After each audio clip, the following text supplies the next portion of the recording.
These 4 governors were UDA. They are outperforming our men governors. Huyu Waiguru ameenda pale, amechaguliwa. Amechaguliwa kama chairperson ya kuongoza magavana wote wakiweka wanaume. Amefanya, wamerudia last week, wamemrudisha, wamesema aendelee.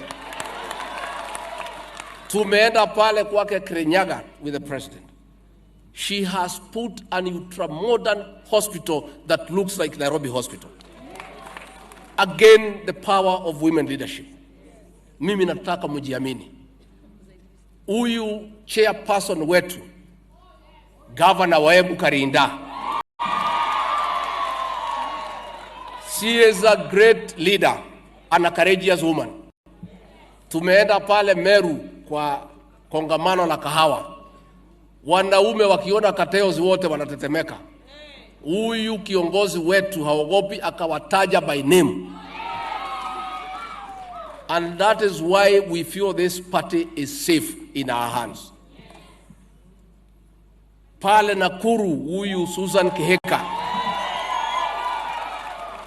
she has transformed Nakuru within 1 year.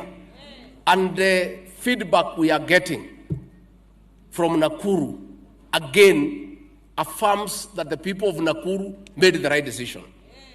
And it's out of good leadership now that the people of Nakuru wameanza kufinya boy child.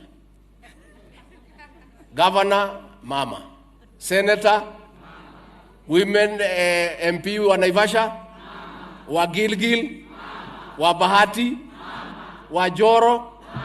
Sasa wanaume ya Nakuru sijui watapitia wapi. And let me tell you, it is you, those of you that God has given an opportunity to lead, and the people of Kenya have affirmed you. It is upon you to change the perception that women cannot lead. Do a